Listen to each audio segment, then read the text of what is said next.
Morning students. कल हमने आपका प्लेन्स का पहला पार्ट कंप्लीट किया था, जिसका था geomorphology of plain and show with introduction of plain. तो जो ज्योमोफोलॉजी ऑफ प्लेन है उसमें हमने किया था आपका जितना भी भाबर, बांगर, खादर, कलर, उसके अलावा आपका तराई और एक और था।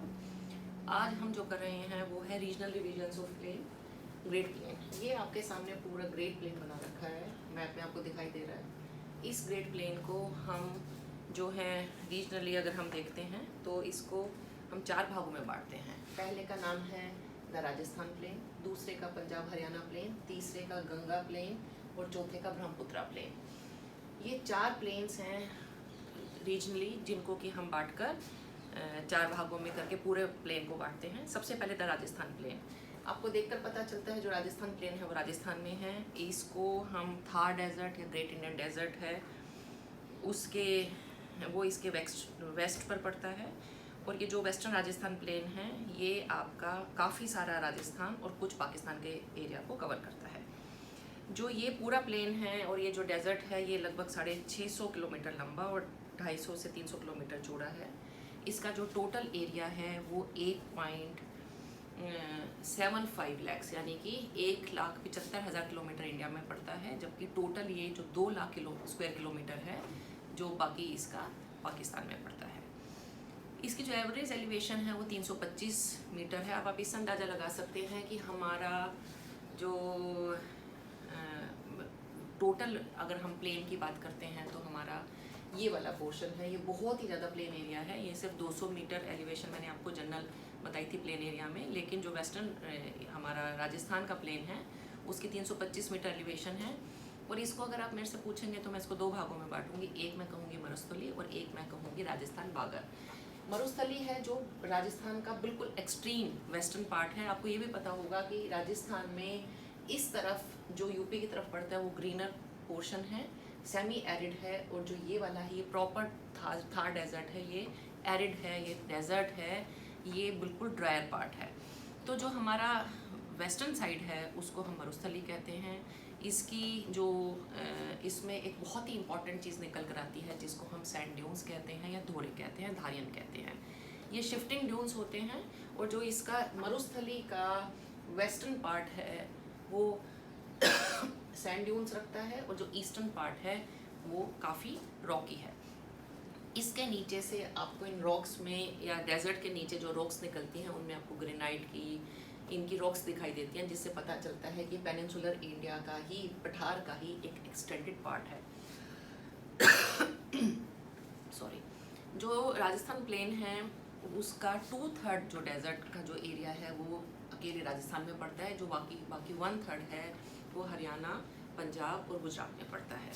अब इसका जो ईस्टर्न पार्ट है डेजर्ट का, जिसको मैंने बोला राजस्थान बागर कहते हैं, वो सेमी एरिड प्लेन है, उसमें अरावली उसके ईस्टर्न साइड पर पड़ती है। आपको पता है ये अरावली दिल्ली से ऐसे करके आ रही है, तो ये अरावली इसके ईस्टर्न साइड पर पड़ती है और इस तरफ पर 25 सेंटीमीटर आइसो हाइट। अब मैंने आपको, मुझे नहीं पता अभी आप पिछले आपको कुछ इस बारे में पता है नहीं पता है, वो एरिया जहाँ पर एक जैसी बारिश हो उसको जब हम एक रेखा से इमेजिनरी लाइन से मिलाते हैं तो उसको आइसो हाइट कहते हैं। जैसे आपको मैडम ने पिछली बार कराया होगा, आपने कॉन्टूर्स देखे होंगे। कॉन्टूर्स का मतलब होता है वो एरिया जो कि एक जैसी हाइट को मिलाए, एक जैसी बारिश को मिलाए आइसो हाइट, एक जैसे प्रेशर को मिलाए आइसो बार्स। तो 25 सेंटीमीटर की वो रेखा, वार्षिक वर्षा की रेखा, इसका राजस्थान बागर का वेस्टर्न साइड बनाती है, अरावली जिसका ईस्टर्न साइड बनाती है, यहाँ पर मरुस्थली जिसको हम कहते हैं वो पड़ता है, जिसका ईस्टर्न साइड रॉकी है और वेस्टर्न साइड उसका बिल्कुल sand dune, shifting sand dune से भरा हुआ है। अब इसकी एक और खासियत है राजस्थान प्लेन की, वो है सीजनल रिवर्स। इसमें से बहुत सारी सीजनल रिवर्स निकलती हैं जो सिर्फ बरसाती मौसम में, जिनको हम बरसाती नदियाँ कहते हैं, निकलती हैं और फिर थोड़े से दिनों में सूख जाती है। वो ट्रैक जो हरियाली वाला होता है, जिसमें एग्रीकल्चर की जाती है, उसको रोही कहते हैं, ROHI, रोही। ये फर्टाइल ट्रैक होता है और जो लूनी है इसकी एक सीजनल रिवर है, बहुत इंपॉर्टेंट रिवर है, जो कि इसमें से बहते हुए और फिर रन के कच्छ में यहाँ पर जाकर नीचे गिर जाती है, मिल जाती है और नदियों में गिर जाती है। तो ये आपकी अगर आता है तो आप इसमें बताएंगे। इसके अलावा जो हमारे 6 टाइप्स के ड्यून्स होते हैं, अगर आप चाहें तो उनके नाम बता सकते हैं। हमारे इसमें जो सैंड ड्यून्स मिलते हैं वो उनकी डिपेंड करता है हाइट और कितनी लंबाई है। जयपुर की तरफ जो मैंने आपको बताया है, ये आपका जयपुर है।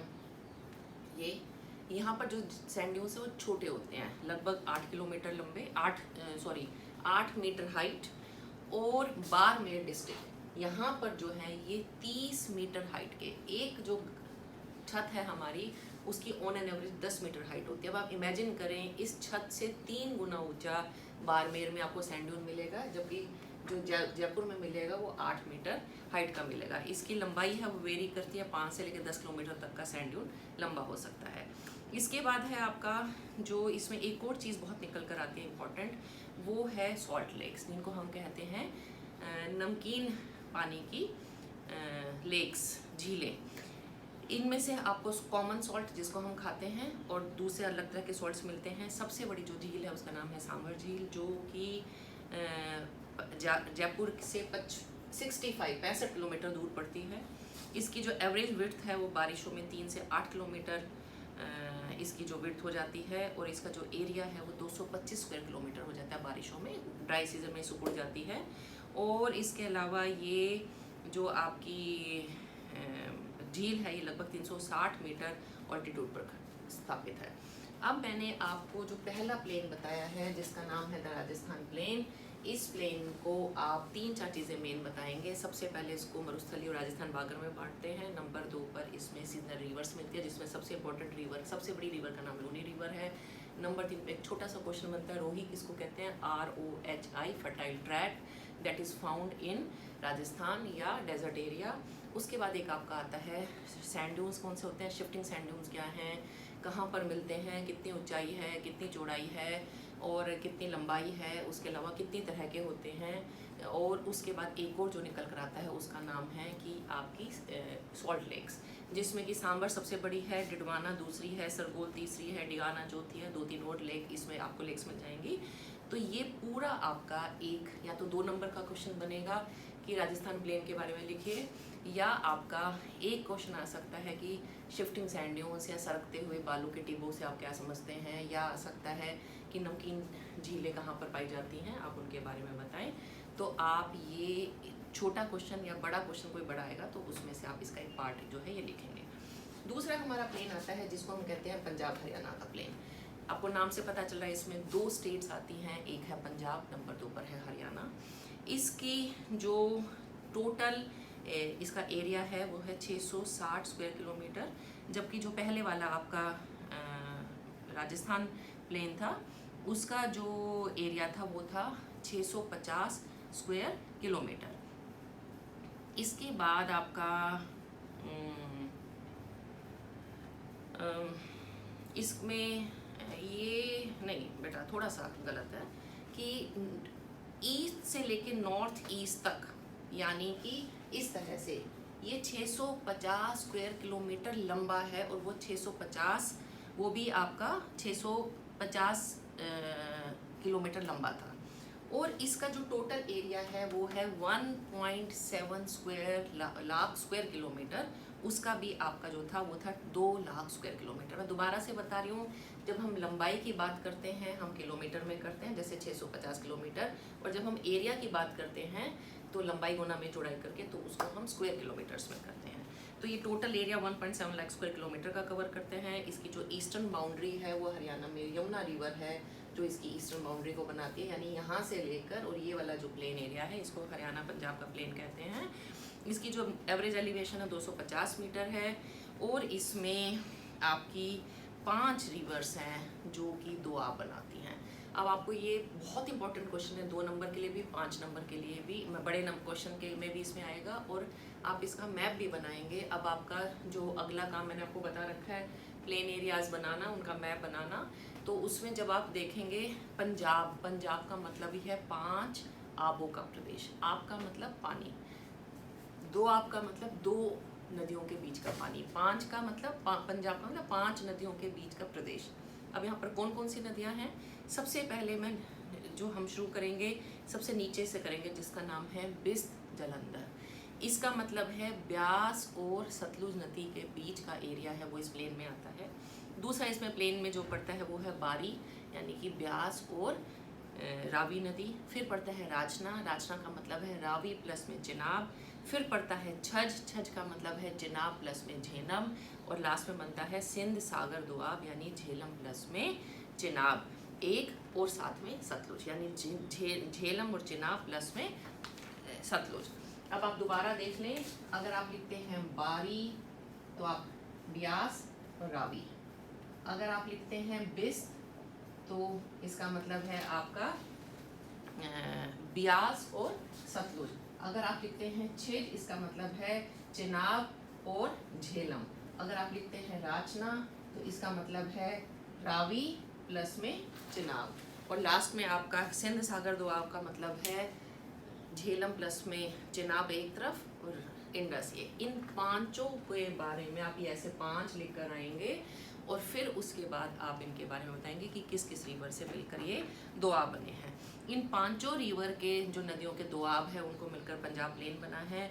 ये सबसे जो मैंने सबसे नीचे है वो है बिस्त जालंधर, यानी कि ब्यास और सतलुज, और यहाँ से ऐसे करके और सबसे ऊपर में जाकर आपका झेलम और चिनाब सबसे ऊपर आती है। अब इसमें ये जो दोआब हैं ये खादर, खादर आपको मैंने कल बताया था, जो नई जगह होती है, नया फ्लड प्लेन होता है, उसको खादर कहते हैं। और इसमें आपको कुछ धायाज मिलते हैं और कुछ ब्लफ्स मिलते हैं। ये ब्लफ्स का मतलब होता है राउंडेड क्लिफ्स, यानी कि नदियों के किनारे जब नदी तेजी से उसमें पानी लाती है तो अपने नीचे के किनारों को काट काट कर सिर्फ ऊपर की क्लिफ, यानी एक चोटी 3-3 मीटर तक की हाइट तक के आपको यहाँ पर ब्लफ्स मिल जाते हैं।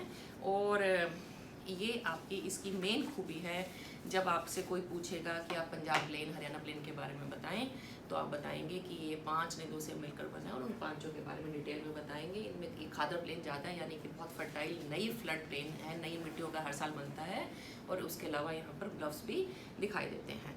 फिर इसके बाद इसमें एक और जो बहुत इंपॉर्टेंट बात है वो है इसका जो नदन पार्ट है, होशियारपुर और गुरदासपुर वाला, वहाँ पर चोज मिलते हैं। चोज मैं आपको पहले बता चुकी हूँ, वो सीजनल नदियाँ जो कि थोड़े से दिनों में के लिए दिखाई देती हैं और फिर गायब हो जाती हैं, बहुत ही इरोजन करती हैं, पत्थरों से उस जगह को भर देती हैं। होशियारपुर में और उसके आसपास 130 किलोमीटर के एरिया में लगभग 100 चोज मिलती हैं, यानी कि पूरा एरिया डीपली डाइसेक्टेड है, कटाफटा सीजनल रिवर से, जो जगह जगह पर बारिशों के दिनों में दिखाई देती हैं, फिर गायब हो जाती हैं, सिर्फ ड्राई बेड दिखता है, उसको चोज कहते हैं। घग्गर और यमुना नदी के बीच में जो है हरियाणा ट्रैक है। अब इसमें मैं आपको एक बात बताना चाहूँगी कि आप आगे जब हम पढ़ेंगे तो हम एक नदी का नाम है घाघरा, वो नदी हिमालय पर्वत से निकलती है और गंगा की ट्रिब्यूटरी है। उसको आप घग्गर से बिल्कुल कंफ्यूज नहीं करेंगे। घग्गर हरियाणा में बहने वाली नदी है जो कि सतलुज की एक ट्रिब्यूटरी है। तो यमुना और घग्गर के बीच में हरियाणा ट्रैक्ट पड़ता है, और यमुना और सतलुज के बीच में एक वाटर डिवाइड का काम करता है ये ट्रैक्ट, यानी कि एक तरफ यमुना यानी इस तरफ बह जाती है और जो सतलुज का पानी ट्रिब्यूटरीज है वो उस तरफ चली जाती है। वाटर डिवाइड में आपको पहले भी बता चुकी हूँ, अम्बाला सहारनपुर के बीच में। जो घग्गर है वो यमुना और सतलुज के बीच के एरिया में बहती है, और इसको पुराने टाइम की जो हमारी सरस्वती नदी थी उसका ही एक वंशज, यानी उसमें से निकली हुई एक नदी मानते हैं। तो ये आपका पंजाब हरियाणा प्लेन पूरा हुआ, जिसमें बहुत इम्पॉर्टेंट चीज़ है वो है पंजाब के दोआब जो हैं। आप उन 5 नदियों के दोआब बताएंगे। नंबर 2 पर आप चाहते हैं तो ब्लफ के बारे में सिर्फ छोटा सा, ब्लफ वो राउंडेड क्लिफ्स होती हैं जो खादर प्लेन में आपको मिलती हैं, खादर उसमें मिलती हैं। तीसरा आप बताएंगे चोज के बारे में, जो बहुत इंपॉर्टेंट क्वेश्चन है, अक्सर आता है। चौथा आप बताएंगे घग्गर नदी के बारे में, यमुना और घग्गर के ट्रैक्ट के बारे में, हरियाणा ट्रैक्ट के बारे में, हरियाणा जो बीच का प्लेन पड़ता है और ये कैसे वाटर शेड का काम करता है। अब तीसरा इसका जो सबसे बड़ा, यहाँ तक का जो सबसे बड़ा प्लेन है उसका नाम है द गंगा प्लेन। ये आपको देखकर पता चल रहा है ये पूरा गंगा नदी ने बनाया है, गंगा और उसके ट्रिब्यूटरीज ने बनाया है। ये दिल्ली से लेकर कलकत्ता तक फैला हुआ है, इसमें यूपी, बिहार और वेस्ट बंगाल शामिल होता है। इसका टोटल एरिया 3,75,000 स्क्वायर किलोमीटर है। आप अपने आप समझ सकते हैं इसका एरिया लगभग 2 लाख स्क्वायर किलोमीटर था, इसका 1.75 लाख था और इसका 3.75, यानी इन दोनों को मिलाकर ये अकेला अपने आप में बनता है। ये इसमें जो मेन रिवर है वो गंगा रिवर है, उसकी ट्रिब्यूटरीज हैं जो ऊपर से हिमालय से आती हैं, वो है यमुना, गोमती, घाघरा, गंडक और कोसी। जो नीचे से निकलती है पेनिनसुला से, यानी कि यहाँ से निकलती हैं, उसमें आती है चंबल, बेतवा, सोन और आपकी केन। फिर उसके बाद आता है कि अगर हम इसको देखें ज्योग्राफिकल वेरिएशन के हिसाब से, तो मैं इसको 3 भागों में बांटूंगी। एक को मैं कहूँगी द अपर गंगा प्लेन, दूसरे को कहूँगी मैं मिडल गंगा प्लेन और तीसरे को मैं कहूँगी द लोअर गंगा प्लेन। जो अपर गंगा प्लेन है वो 300 मीटर का कॉन्टूर है, जो उसमें शिवालिक ऊपरी, यानी कि इसको अगर मैं डिफाइन करूँ तो मैं कहूँगी इसकी ऊपरी सीमा शिवालिक बनाता है। इसका दक्षिणी सीमा जो है पेनिनसुलर प्लेटो यानी दक्षिण का पठार बनाता है, और इसकी जो वेस्टर्न लाइन है, बॉर्डर है, वो यमुना नदी बनाती है। ये जो इसकी ईस्टर्न बाउंड्री है वो बहुत ही गड़बड़ है, ऑब्सक्योर है, यानी कि वो पता नहीं चलता। जैसे मैं क्लियर कट कह सकती हूँ, शिवालिक उत्तर में, दक्षिण का पठार दक्षिण में और यमुना पूर्व में, पश्चिम में पड़ती है, लेकिन उत्तर में ये ईस्ट में ये टेढ़ा मेढ़ा कहीं क्लियर नहीं है। कुछ कहते हैं कि आप इसमें 100 सेंटीमीटर की आइसो हाइट, मैंने आइसो हाइट अभी बोला था, वो रेखा जो एक जैसे बारिश के प्रदेशों को मिलाते हुए चलती है, स्थानों को, और कुछ कहते हैं आप इसके 100 मीटर के कॉन्टूर को लेकर इसकी ईस्टर्न बाउंड्री बना लें। जैसे ये खत्म होगा यहाँ से, जिसका नाम है the upper Ganga plain, middle Ganga show हो जाएगा। इसके बाद ये 550 किलोमीटर लंबा, 380 किलोमीटर चौड़ा है, और इसकी जो टोटल 3.7 लाख स्क्वायर किलोमीटर में से 1.49 लाख स्क्वायर किलोमीटर है, वो अकेला इसमें पड़ता है। मुझे आज बेटा थोड़ी सेटिंग का पता नहीं है, आपको दिख रहा है नहीं दिख रहा है, अगर है तो ये हम 3 भागों में बांटेंगे, upper Ganga plain, middle Ganga plain और लोअर गंगा प्लेन। अब इसमें जो पहले वाला है वो 1.49 स्क्वायर आपका जो लाख स्क्वायर किलोमीटर करता है, और टोटल जो है ये है 3.75 लाख स्क्वायर किलोमीटर इसका एरिया है।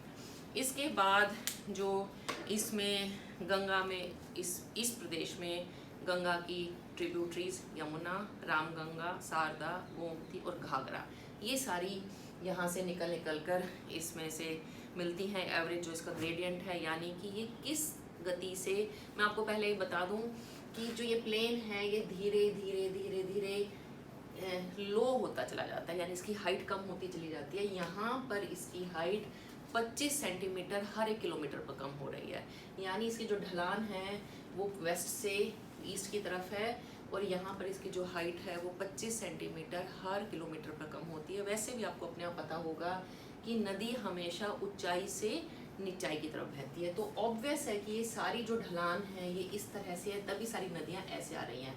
अगर ये ढलान ऐसे होती तो ये नदियाँ ऐसे आती, अगर ये ढलान ऐसे होती तो ये नदियाँ ऐसे जाती, इसलिए ये जो यहाँ से सब नदियाँ बहते हुए यहाँ जाकर मिलती हैं। तो यहाँ पर ये एकदम से स्टीपली धीरे धीरे धीरे धीरे कम होती जा रही है इसकी ढलान, और नदियाँ यहाँ से बहती जा रही हैं।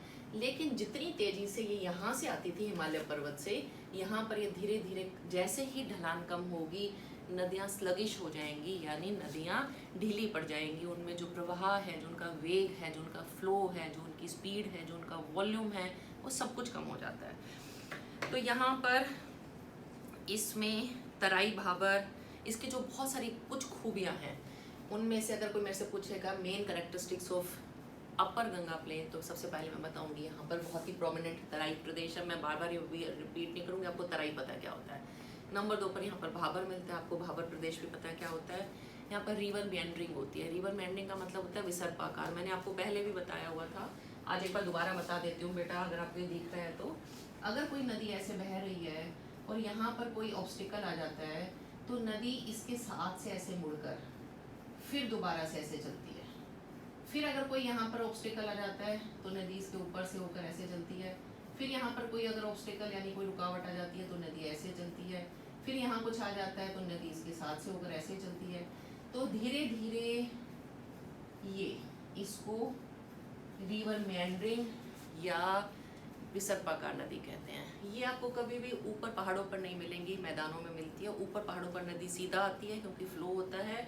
यहाँ पर ये अगर यही ऑब्स्टेकल आपको मिलता पहाड़ों पर तो नदी इसके ऊपर से कूद जाती है, लेकिन क्योंकि अब उसका फ्लो कम है तो वो अपने रास्ते में आई हुई हर चीज़ के साइड से होकर निकलती है, इसलिए वो विसर्पाकार होती चली जाती है। तो यहाँ पर आपको कभी आपको बनारस या कहीं जाने का मौका मिले बाय एयर, तो आप ऊपर से जब देखेंगे तो आपको गंगा यूं यूं यूं यूं करती दिखाई देती है, पता चलता है वो बिल्कुल ही विसर्पाकार शेप में चल रही है।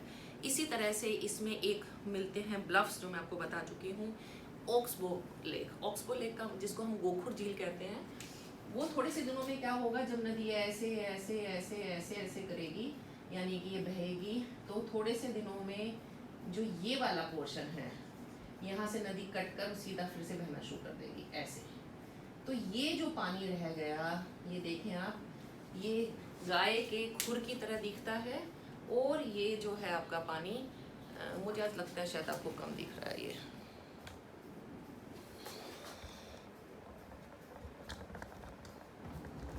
तो जो ये आपका गोखुर झील है, यानी जो ये वाली ऑक्सबो लेक है, ये आपकी, इसको ऑक्सबो लेक या गोखुर झील कहते हैं।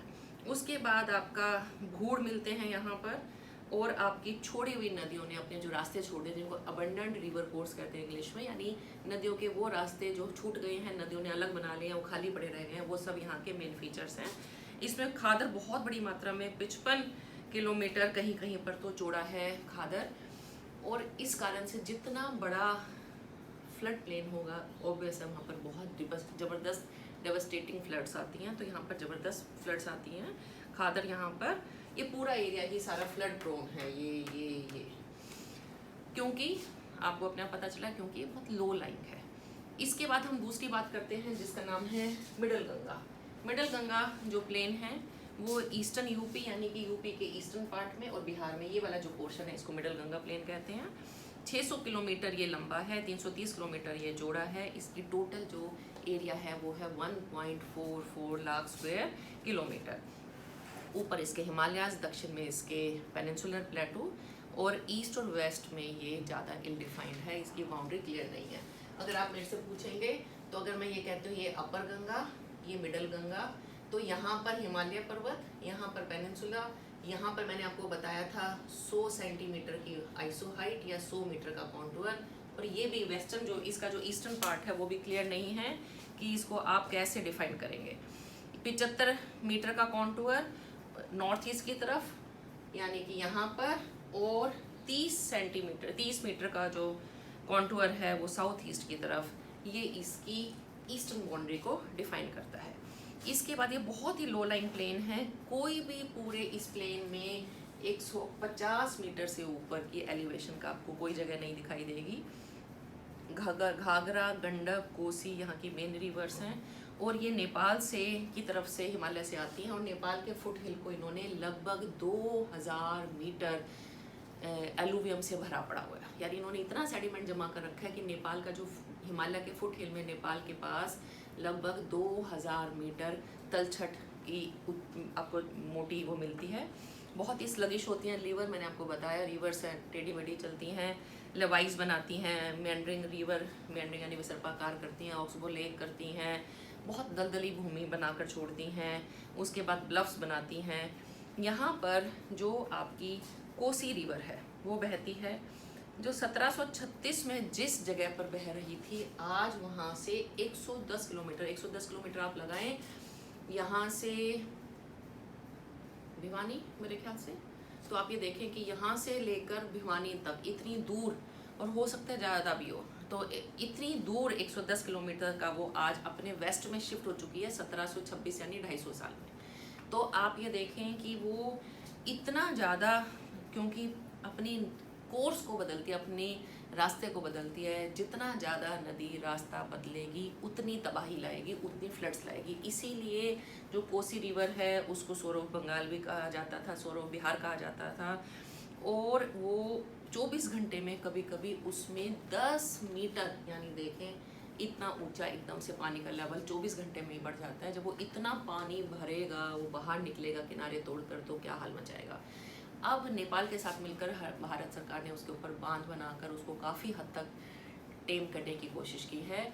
तो ये आपके जो दूसरा आता है इसका है लोअर मिडल गंगा प्लेन, जिसमें आप बताएंगे टोटल एरिया है 1.44 स्क्वायर लाख स्क्वायर किलोमीटर। इसकी जो चौड़ाई है वो 330, लंबाई है 600 किलोमीटर। इसकी जो बाउंड्रीज है ऊपर नीचे साइड में कैसे डिफाइन होती है ये बताएंगे। इसमें कौन कौन से रिवर्स है वो बताएंगे। मेन फीचर्स वही बनते हैं सारे के सारे जो अपर गंगा में बनते हैं, सिर्फ इतना फ़र्क है कि यहाँ पर नदियाँ और भी शिथिल हो जाती है, ढीली पड़ जाती हैं, आहिस्ता हो जाती हैं, स्लगिश हो जाती हैं। उसके अलावा बहुत ज़्यादा मेंडरिंग करती हैं, बहुत ज़्यादा फ्लड लाती हैं। बिल्कुल प्लेन एरिया है, बहुत कम इसमें आपको कोई फीचर्स और दिखाई देंगे, और ये सारा का सारा खादर का बना हुआ एरिया है। तीसरी जो हम बात करते हैं वो है लोअर गंगा प्लेन। ये आपके बिहार के पूर्णिया डिस्ट्रिक्ट से लेकर सारा वेस्ट बंगाल को कवर करता है, दार्जिलिंग और हिली एरियाज़ को छोड़कर, पुरुलिया वगैरह को छोड़कर। इसमें ज़्यादातर सारा बांग्लादेश, यानी कि आपका बांग्लादेश, आपका ये पूरा का पूरा वेस्ट बंगाल और थोड़ा सा बिहार, ये पूर्णिया डिस्ट्रिक्ट है, ये सारा का सारा है। ये पूरा है आपका लोअर गंगा प्लेन, ये पूरा का पूरा है आपका मिडल गंगा प्लेन, ये सारा का सारा है आपका अपर गंगा प्लेन। जो ये है इसकी चौड़ाई है 580 किलोमीटर, यानी कि पता चलता है ये बहुत ज़्यादा चौड़ा और लंबा सिर्फ 200 किलोमीटर है। छोटा नागपुर का प्लेटू है वो इसके से लेकर ये बे ऑफ बंगाल बांग्लादेश, यानी छोटा नागपुर के प्लेटू से लेके और यहाँ तक ये पूरा का पूरा जो है ये आपका चौड़ा है। और दार्जिलिंग से लेकर और बे ऑफ बंगाल तक, यानी यहाँ से लेकर यहाँ तक लंबा और यहाँ से लेकर और यहाँ तक ये चौड़ा है। इसके बाद इसका टोटल एरिया है वो है 81,000 स्क्वायर किलोमीटर। तो आपको पता चलता है एक का था 1,49,000, एक का था 1,44,000, इसका 81,000 ये सबसे छोटा है। और जो इसकी विड्थ है वो वेरी करती है, कहीं कहीं पर ये सिर्फ 16 किलोमीटर चौड़ा रह जाता है, बहुत ही कम टाइट हो जाता है कहीं पर ये जो ये प्लेन है। इसके बाद इसकी जो स्लोप है वो है 2 सेंटीमीटर पर किलोमीटर। अब आप देखें यहाँ पर थी 25 सेंटीमीटर पर किलोमीटर और यहाँ पर है 2 सेंटीमीटर पर किलोमीटर, यानी बिल्कुल जो नदियाँ ऐसे आ रही थी बहती हुई वो बिल्कुल ऐसा पानी हो गया। जब आपको ऐसा पानी अगर आप छोड़ेंगे तो तेज़ी से कहीं ना बहकर वो जगह जगह फैल जाएगा। इसी कारण से यहाँ पर आपको दिख भी रहा है ये दुनिया का सबसे बड़ा डेल्टा बनाते हैं, जिसको सुंदरबंस कहते हैं। सुंदरबंस इसलिए कहते हैं क्योंकि यहाँ पर सुंदरी नाम का पेड़ मिलता है। तो ये क्योंकि यहाँ पर 2 सेंटीमीटर पर किलोमीटर के हिसाब से ग्रेडियंट है, ढलान है, तो नदी बह ही नहीं पाती और टुकड़ों टुकड़ों टुकड़ों बहुत सारी मल्टीपल स्ट्रीम्स में, चैनल्स में बिखर जाती है और फिर वो पूरे संसार का सबसे बड़ा सुंदरबन डेल्टा बनाती है, जो कि सारे संसार में टाइडल फॉरेस्ट के नाम से भी, टाइडल फॉरेस्ट का मतलब होता है कि ये इसकी इतनी थोड़ी हाइट है कि जब टाइड्स आती हैं, ज्वार भाटा आता है, तो सारा अंदर तक पानी घुस जाता है इसमें। इसके बाद इसकी जो इसका 2/3 एरिया है वो 330 मीटर अबव मीन सी लेवल, यानी कि बिल्कुल समुद्र तल के बराबर ही है ये सारा का सारा पोर्शन। इसलिए जैसे थोड़ा सा भी पानी ऊपर उठता है ज्वार भाटा में, सारा यहाँ पर भर जाता है, फिर वापस जाता है, फिर आता है, फिर आता है। इसलिए ये सारा के सारा कीचड़ वाला मार्शी सुंदरबन से मार्शी इसके एरिया है। ये मार्शी यानी कि दलदली। इसमें अगर 7 मीटर समुद्र ऊपर उठ जाए, 7 मीटर का मतलब है बस यहाँ तक, तो कलकत्ता तक का ये कोलकाता है। आप देखें ये पूरा एरिया पानी में हमेशा के लिए डूब जाएगा, यानी ये इतना लो लाइंग एरिया है। यहाँ की कुछ इंपॉर्टेंट चीज़ें अगर आप मेरे से पूछेंगे, मेन कैरेक्टरिस्टिक्स तो है मड फ्लैट्स, यानी कि कीचड़ के बने हुए फ्लैट एरियाज, मैंग्रोव स्वैम्स यानी कि दलदली भूमि में जो पेड़ों का झुरमुट होता है, आइलैंड्स, सुंदरबंस, टाइडल फॉरेस्ट, ये सारे इसके मेन इंपॉर्टेंट फीचर्स हैं। तो आपका 3 अब तक ख़त्म हो चुके हैं प्लेन एरियाज़ में। पहला है राजस्थान प्लेन, फिर है पंजाब हरियाणा प्लेन, फिर है गंगा प्लेन, और अब चौथा जो लास्ट प्लेन है उसका नाम है ब्रह्मपुत्रा प्लेन। इसको आप ब्रह्मपुत्रा वैली, असम वैली या असम प्लेन के नाम से भी जानते हैं। इसमें देखकर पता चलता है ऊपरी जो ये वाला असम प्लेन है, इसका जो ऊपर का पोर्शन है वो अरुणाचल प्रदेश के हिमालय पर्वत बनाते हैं। जो इसका साइड का पोर्शन है वो सारा ही पर्वत दिख रहा है आपको, नागा पटकाई वाले जो हैं ये सारे के सारे बनाते हैं। जो इसका दक्षिण का भाग है वो गारो खासी जयंता बनाता है। जो इसका ईस्टर्न पार्ट है वो इंडो बांग्लादेश का बॉर्डर बनाता है। तो ये वाला जो प्लेन है इसको हम असम प्लेन या ब्रह्मपुत्रा प्लेन कहते हैं। नाम से पता चलता है इसको ब्रह्मपुत्रा रिवर ने बनाया है। ये 720 किलोमीटर लंबा, लेकिन सिर्फ 60 से 100 किलोमीटर चौड़ा है। 720 किलोमीटर लंबा यानी सबसे लंबा है, जितने अब तक मैंने आपको पढ़ाया है। इसको हमने पार्ट कर दिया था। 720 किलोमीटर लंबा, लेकिन सिर्फ 60 से 100 किलोमीटर चौड़ा है। टोटल एरिया है 5600 स्क्वायर किलोमीटर, 56,000 सॉरी, यानी कि सबसे छोटा है 56,000 स्क्वायर किलोमीटर। ब्रह्मपुत्र और उसकी जो ट्रिब्यूटरीज हैं वो सारी की सारी इसमें एग्रीडेशनल प्लेन डेपोजिशन कर करके तलछट जमा कर करके उन्होंने बनाया है। सादिया के आसपास जो है ब्रह्मपुत्रा भारत में प्लेन एरिया में घुसती है और फिर ये धुबरी के पास दक्षिण दिशा में होते हुए बांग्लादेश में एंटर कर जाती है। ये धुबरी है और ये सादिया से घुसकर और फिर उसके बाद ये आपके यहाँ पर साउथ में होते हुए और फिर उसके बाद ये जाकर गंगा से मिलकर बे ऑफ बंगाल में गिर जाती है। इसकी बहुत सारी इसमें जो खूबियाँ मिलेंगी वो है इसमें बहुत सारी ट्रिब्यूटरीज है ब्रह्मपुत्रा की। एलुवियल फैंस मैं आपको पहले भी बता चुकी हूँ। जैसे आप देख रहे हैं इस तरह से इनको एलुवियल फैंस कहते हैं। तो छोटे छोटे यहाँ पर एलुवियल फैंस आपको ये सारे में मिलेंगे। जो नदियाँ इसके साथ बनाती हैं, रिवर मेंडरिंग करती है, ऑक्सबो लेक बनाती है और बहुत सारे मार्शी ट्रैक्ट्स यानी कि कीचड़ के जगह छोड़ देती है। अब ये आपका ख़त्म हो गया। लास्ट में एक छोटा सा पड़ता है सिग्निफिकेंस ऑफ प्लेन एरियाज़, जो आप सबको पता है। हम खुद प्लेन एरियाज़ में रहते हैं, किसकी क्या खूबी है। सबसे पहले ये पूरे भारत की आधी पॉपुलेशन को सपोर्ट करता है, यानी सारे भारत की 50% पॉपुलेशन इस प्लेन एरिया में रहती है, जिसका नाम है द ग्रेट इंडियन प्लेन या नदर्न प्लेन ऑफ इंडिया, लेकिन या Indo Gangetic plain, Indo Gangetic Brahmaputra plain. लेकिन एरिया सिर्फ इसमें पूरे भारत का सिर्फ 25% है, यानी 1/4 एरिया होते हुए भी हम हाफ पॉपुलेशन को नदर्न प्लेन में वो सर्वाइव करती है, पॉपुलेशन यहाँ रहती है। इसमें हरियाणा, पंजाब और उत्तर प्रदेश तीनों को हम ग्रेनरी ऑफ इंडिया कहते हैं, यानी अनाज के उत्पादन करने के भंडार हैं ये तीनों पंजाब, हरियाणा और उत्तर प्रदेश, ये तीनों पूरे भारत में सबसे ज़्यादा उत्पन्न करते हैं ग्रेनरी को। यहाँ पर राजस्थान को छोड़कर पूरे प्रदेश, ये पूरे प्लेन एरिया में आपको बहुत अच्छी रेलवेज़ और रोडवेज़ का नेटवर्क दिखाई देता है, मिलता है। यहाँ पर सबसे ज़्यादा इंडस्ट्रियलाइजेशन इस बेल्ट में, पूरे इस प्लेन एरिया में सबसे ज़्यादा अर्बनाइजेशन है। बहुत अच्छा ट्रेड सेंटर्स हैं, कॉमर्स के सेंटर्स हैं।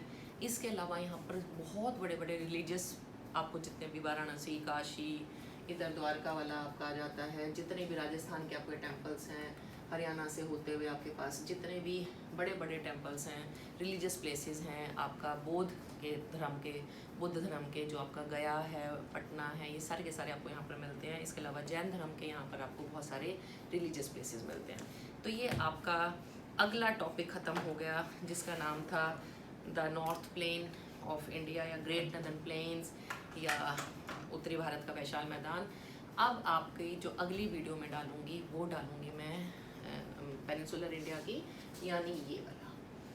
इसमें हम दो चीज़ें पढ़ेंगे, एक हम इसमें पठार पढ़ेंगे, एक हम इसमें पहाड़ या पहाड़ियाँ पढ़ेंगे, जैसे कि पूर्वी घाट, पश्चिमी घाट, जो भी आपके कैमूर की घाट पहाड़ी हैं, जो भी छत्तीसगढ़ का आपका है, छोटा नागपुर का प्लेटू है, तो पठार और पहाड़ियों को पढ़ेंगे हम। ये काफ़ी बड़ा है, इसमें मैं 2-3 लेक्चर मिला कर दूँगी। उसके बाद आपका फिर रह जाएगा कोस्टल प्लेन्स और आइलैंड्स, जो हमारा 1-2 दिन में ख़त्म हो जाएगा। तो मेरे को उम्मीद है कि by the end of this week I be able to complete the whole chapter, the whole unit, chapter topic of first unit, जिसका नाम है फिजियोग्राफिकल डिवीजन ऑफ इंडिया।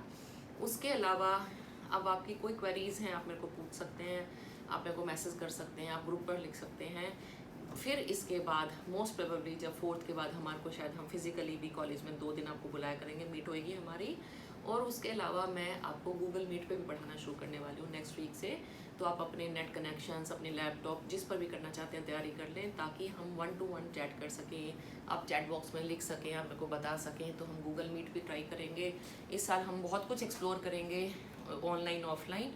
लेकिन आपको जो मैंने काम दिया हुआ है, आप मेरे को बनाकर भेजना शुरू करें।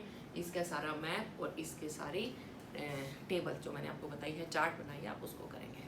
ओके बेटा, बाय बाय।